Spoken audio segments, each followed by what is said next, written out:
आज का हमारा मुद्दा है जातिवाद। तो आइए देखते हैं कि एक यंग बॉय का जातिवाद के बारे में क्या कहना है, क्या सोचना है।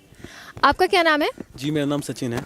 सचिन जी, आपको क्या लगता है जो आज सारे संसार में जातिवाद के नाम पर कत्लेआम हो रहा है, इसकी क्या वजह हो सकती है, क्या कारण है?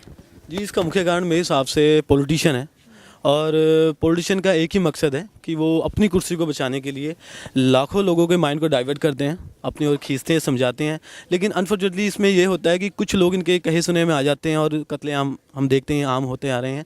तो इसमें हमें ज़रूरत है और उन्हें जो कत्लेआम करते हैं एक इंसानियत को ज़िंदा रखें और इंसानियत को समझें ताकि इंसानियत का कत्लेआम ना हो। बहुत अच्छी बात आपने कही कि इंसानियत को समझे, बहुत बहुत शुक्रिया।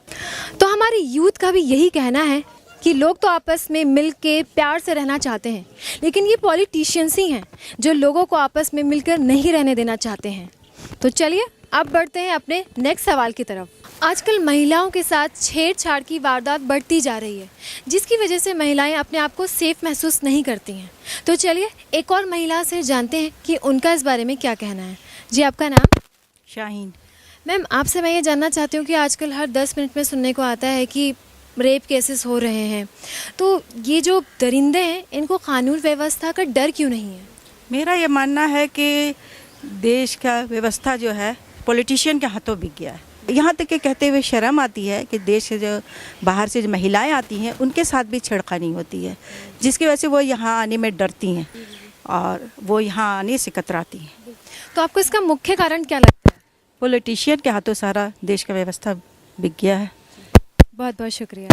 तो इनका भी यही कहना है कि पॉलिटिशियंस के हाथों ये कानून व्यवस्था जो है वो बिकी हुई है।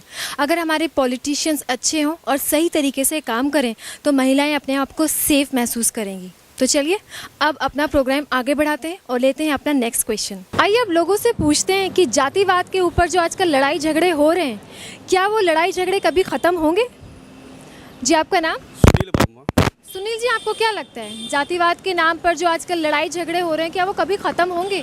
बिल्कुल मैम, ख़त्म होगा। सबसे बड़ी बात तो ये है कि हमारे देश का दुर्भाग्य है कि जितने भी राजनेता जो है वो हिंसा के लिए प्रत्याशी हर व्यक्ति को करते हैं, क्योंकि जातिवादी एक ऐसी संघर्ष है, लड़ाई है, जिसको तब खत्म किया जा सकता है जब हमारे देश से राजनीतिक शब्द जो है शुद्ध साफ सुथरी छवि वाले लोग अगर इस राजनीतिक क्षेत्र में बैठे और सही ढंग से उच्चारण करें, जनता के साथ प्रिय मतलब भेदभाव न रखें, न मुसलमान, न हिंदू, न ईसाई, न धर्म, किसी भी धर्म के बारे में निरपेक्षित देश हमारा भारत देश है। इस देश में अगर राजनेता अगर सही सुचारू रूप से अगर सही ढंग से अगर वो व्यक्तित्व अपनी निभा रहे हैं तो हमारे देश से जातिवादी बिल्कुल हटेगी। अभी थोड़ा सा उदाहरण लीजिए, अयोध्या का जो अभी चल रहा है, मसला चल रहा है, उसमें हिंदू हो या मुस्लिम हो, जितने भी हैं, ये सब जो राजनीतिक के कारण कोई एक दूसरे को हिंसे के ऊपर कोई मारपीट कर रहे हैं, कोई कुछ कर रहे हैं, किसी को कोई मतलब क्या कहें, मतलब बड़ा दुर्भाग्य है जो हमारे भारत में राजनीतिक नाम की जो शब्द है वो बिल्कुल दुरुपयोग होता जा रहा है। बहुत ही अच्छी आपने बात कही, बहुत बहुत शुक्रिया। तो सुनील जी का कहना है कि ऐसा हो सकता है, ये जो लड़ाई झगड़े हो रहे हैं जातिवाद के नाम पर वो ख़त्म हो सकते हैं, लेकिन उसके लिए ज़रूरी ये है कि जो हमारे राजनेता हैं, जो हमारे पॉलिटिशियंस हैं, वो अगर सेल्फलेस होकर काम करें, जनता के बारे में सोचें और सुचारू रूप से काम करें, तब ऐसा पॉसिबल है। तो चलिए इसी के साथ बढ़ते हैं अपने अगले सवाल की तरफ। तो आइए हम यही सवाल सिख धर्म के एक और शख्स से पूछते हैं और देखते हैं कि उनका क्या कहना है। जी आपका नाम? जी मेरा नाम हरविंदर सिंह है जी। हरविंदर जी, आपसे मेरा सवाल है कि 84 में जो राइट्स हुए थे, आपको क्या लगता है उसका जस्टिस अभी तक लोगों को मिला है? कोई जी ऐसी गल है, आज तक तो किसी को जस्टिस तो कोई मिला नहीं है। और गुजरात में भी इतने दंगे हुए हैं, इतने लोग मरे हैं, तो आज तक उनको कोई जस्टिस नहीं मिला, तो हमको जस्टिस कहाँ से मिल सकता है? ये जितना भी काम जो चल रहा है, ये सारे ही जितने भी अपना पॉलिटिशियन ने सारे वही करा रहे हैं।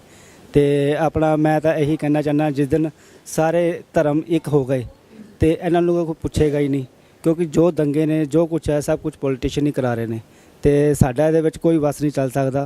तो मैं यही कहना चाहना कि जिन्ने भी धर्म ने सारे एकजुट हो जान, और यह पॉलिटिशियन नहीं चाहते कि सानू कोई इंसाफ मिले। यह सारे जिन्ने हिंदू मुसलमान ईसाई सिख ने यह आपस च हर बंदे नूं लड़ाना चाहते हैं। ਇਹ ਚਾਹੁੰਦੇ ਨੇ ਕਿ ਇਹ ਲੜੇ ਰਹਿਣ ਤੇ ਸਾਡੀਆਂ ਕੁਰਸੀਆਂ ਬਰਕਰਾਰ ਰਹਿਣ ਤੇ ਇਹਨਾਂ ਦੀ ਕੁਰਸੀਆਂ ਬਰਕਰਾਰ ਰਹਿਣਗੀਆਂ ਤੇ ਸਾਡੇ ਜਿਹੜੇ ਭੈਣ ਭਰਾ ਨੇ ਇਸ ਤਰ੍ਹਾਂ ਹੀ ਮਰਦੇ ਰਹਿਣਗੇ ਤੇ ਅੱਜ ਤੱਕ ਤਾਂ ਸਾਨੂੰ ਕੋਈ ਜਸਟਿਸ ਮਿਲਿਆ ਨਹੀਂ और ना ही ਸਾਨੂੰ ਮਿਲ ਸਕਦਾ है। तो इनका भी यही कहना है कि जस्टिस अभी तक नहीं मिला है और कारण ये भी पॉलिटिशियंस को ही बताते हैं कि अगर लोग आपस में प्यार मोहब्बत से शांति प्रिय होकर रहने लगे तो फिर इन पॉलिटिशियंस को कौन पूछेगा। तो आइए अब अपना अगला सवाल करते हैं अपनी यूथ से और जानते हैं कि हमारे यूथ का इन मुद्दों पर क्या कहना है। जी आपका नाम? जी मेरा नाम है अशोक डी स्टार। तो अशोक जी, जो आजकल जातिवाद के नाम पर दंगे फसाद लड़ाई झगड़े हो रहे हैं, आपको क्या लगता है क्या ये कभी ख़त्म होंगे? मुझे नहीं लगता ये कभी ख़त्म होगा हिंदुस्तान में, क्योंकि हमारे हिंदुस्तान के जितने पॉलिटिशियन लोग हैं इन लोगों ने जातिवाद के नाम पे इतना लोगों में भर रखा है कि ये कभी भी मतलब हमें एक नहीं होने देंगे। और जब तक ये पॉलिटिशियन रहेंगे हमारे देश में ऐसे जैसे चल रहा जैसा, मुझे नहीं लगता कि कभी भी एक होने देंगे। और शायद ये आने वाले टाइम में 10 साल बाद भी आप पूछेंगे, 100 साल बाद भी आप पूछेंगे तो आपको जवाब आई थिंक यही मिलेगा हिंदुस्तान से कि ये पॉलिटिशियन लोग हमें कभी एक नहीं होने देंगे। और जब तक हम एक नहीं होते तब तक ये जातिवाद ख़त्म नहीं हो सकता। बहुत सही बात कही आपने, बहुत बहुत शुक्रिया। तो दोस्तों, कैसा लगा आपको हमारा प्रोग्राम? हम इसी तरह के मुद्दे आपके सामने लेकर आते रहेंगे। हमारे लिए आपके कमेंट्स बहुत ज़रूरी हैं, इसलिए प्लीज़ आप अपने कमेंट्स हमारे साथ ज़रूर शेयर करें। हमारा ईमेल एड्रेस लगातार आपकी टीवी स्क्रीन पर दिखाया जा रहा है, आप हमें उस पर ईमेल करें। और अगर आप यूट्यूब देख रहे हैं तो प्लीज़ उस पर कमेंट कर दें। इसी के साथ हम अपना आज का प्रोग्राम यहीं ख़त्म करते हैं। अगले एपिसोड में होगी आपसे फिर मुलाकात, करेंगे कुछ और गंभीर मुद्दों पे बात। तब तक के लिए नमस्कार।